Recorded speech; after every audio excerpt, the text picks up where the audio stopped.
waa dhacdo la yaab leh. wiilkani waxa uu jacaylkiisii siiyey suntii uu siiyey ayuuna ku faanaya ilaa iyo xilligan. haddaba waa tuma gabadhani sunta la siiyey uu siiyey jacaylkeedii. maxayse tahay sababta ka dambaysay in ninkani uu gabadhii xidhiidhka ula lahaa sanadaha badan inuu sun siiyo oo weliba uu ku faano? barnaamijka ayaynu ku dahqaadaynaa. ha yeeshee daawada muuqaalkan laygaree si gabadhan loogu duceeyo oo u gaadho bulshada Soomaalida. kusoo dhawaada barnaamijka. waqtigu imaroono ragga igama saaro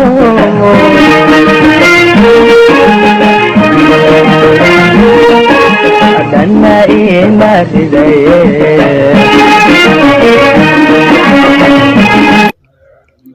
sun ayuu siiyey wuuna ku faanayaa inuu suntaasi siiyey isagu mid ka mid ah gabdhaha ugu caansan oo baraha bulshada oo saaxiibkeedu xumeeyey iyo xaaladeeda oo ah mid aad u daran.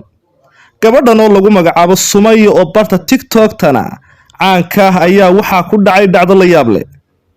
gabadhan ayaa waxaa sumeeyey oo cabitaan caadi ah sun ugu daray wiil ay jacayl wadaag ahaayeen oo jacayl xiriir uu ka dhaxeeyay. muddo sanada ayuu xiriir jacayl ay lahaayeen labadani. sida la sheegay wiilka ayaa hinaasad dartiis gabadha uu jeclaa cabitaankeeda sun ugu daray. wiilka gabadha sumeeyey oo lagu magacaabo Asad ayaa mar kool caadiya wuxuu weydiiyey oo u cadeeyay inuu isagu yahay qofka gabadha cabitaanka ugu daray suntaasi.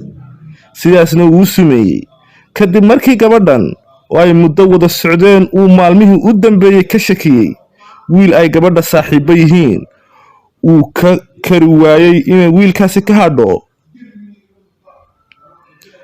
Asad ayaa intaasi hadalkiisa ku daray markii lala hadlay inuu dadaal dheer kadib uu ka kari waayay gabadhaas inay wiilkaasi ay ka hadho. ugu dambeynna ay dantu ku kaliftay inuu cabitaanka sun ugu daro.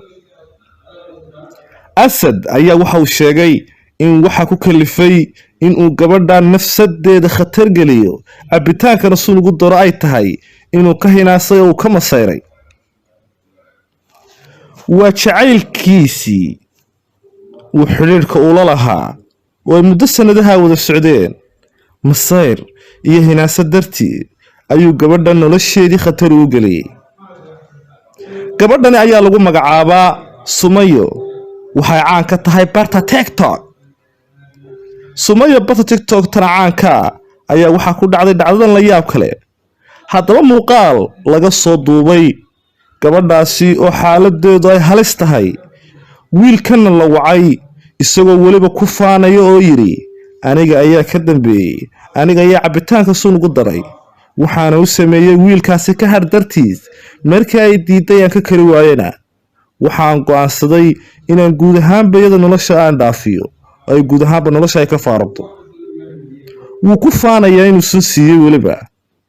laamaha maanka ayaa ilaa iyo hadda wax war ah ka soo saareen dhacdadan. haddaba daawada gabadhan u ducee oo fadlan comment ugu ducee in Ilaahay caafimaad taama siiyo ilaahayna uu jirkeeda ka saaro suntan uu siiyey wiilkan arxanka daran. muuqaalkan laygaree si uu gaadho bulshada Soomaalida waayo markastoo aad like saarto waa uu faafayaa oo waxa uu gaarayaa bulshada halkaasoo lagu ducayn doono gabadhan laamaha ammaankuna ay wax uga qaban doonaan. haddaba gabadhan oo muuqaal laga soo duubay iyo wiilka markii la wacay oo weliba ku faanayo waa kan la yar daawo. يعني wiilkaas inay ka harto dhowr jeer isku dayay aan dhahay wiilkaas ka har laakiin dadaal dheer kadib waa ka waayay inay wiilkaas ka harto. anna waxay danti u kaliftay inaan raashinka wax ugu daro marka saas waa sax. sida muuqaalka hordhiciisa aad ka aragteen gabadhan waxaa lagu magacaabaa Sumayo waxa ay caan ka tahay barta TikTok balse sheekadeedu waa sheeko yaab badan xanuun badan. gabadhan waxaa sumeeyey oo cabitaan sun ugu daray wiil jacayl kala dhaxeeyay. sida la sheegay masayr dartiisa ayuu cabitaanka sun ugu daray. waxaan kaa codsanayaa marka hore muuqaalkan hadduu ku soo gaaray like saar si uu u gaaro walaalo badan una sheer garay asxaabtaada mahadsanid. sidoo kale ha ka iloobin gabadhan walaasheena ah inaad u duceyso si ilaahay u caafiyo. ducadaada wax weyn ayay u tari kartaa. caawo waxaa suuragal ah in ilaahay adiga ducadaada aqbalo. ku sadaqayso oo ducadaada u duceey in ilaahay xaaladan caafimaad ka soo saaro oo caafimaad taam allaha siiyo. asad ayaa lagu magacaaba wiilka sumeeyey gabadhan, sida la sheegay wuu maseeray. hadda qadka ayuu noogu jiraa. muuqaalkan asigaa ila wadaagay, iina sheegay in maseer dartiis uu u sameeyey sidaan. asad soo dhawow, waxaa nala wadaagtaa sababta kugu kaliftay in gabar jacayl muddo kaala dhexeeyey heerkan naceebka ah u qaado oo aad sumayso, adigoo weliba ogsoon in qofka heer sun haddii la siiyo uu naftiis ku weyn karo, taasoo aakhiri adduun ada xitaa khatar weyn kugu ah. asad, sababta kugu kaliftay maxay tahay? niyo horta ugu horeyn waa dhawahay kuule. midda labaad waxay tahay horta gabadhan in muddo isla soconay 2 sano iyo ka badan isla soconay. marka gabadhan maalmihii dambe waxaa waaye zaaid ugu shakiyey wiil oo ay friends yihiin oo saaxiibo ay yihiin.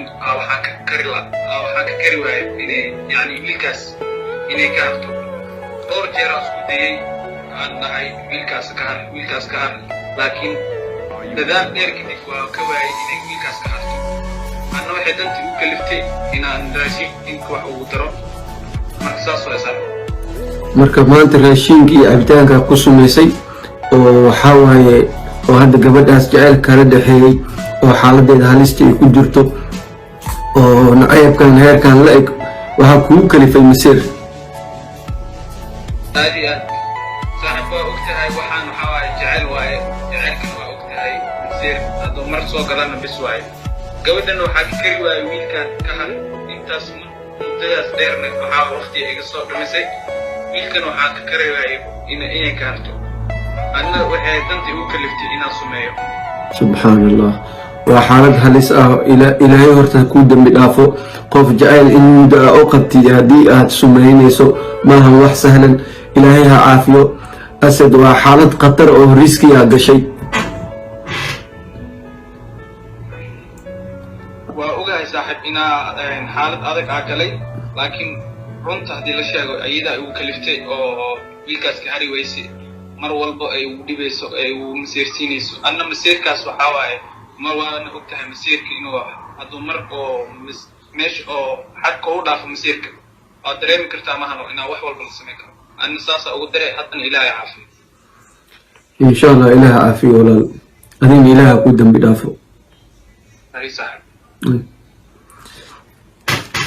ilaahay ha caafiyo walaashayna, caafimaadta malaha siiyo. muuqaalkan hadduu kusoo gaaray ha hilmaamin inaad like saarto.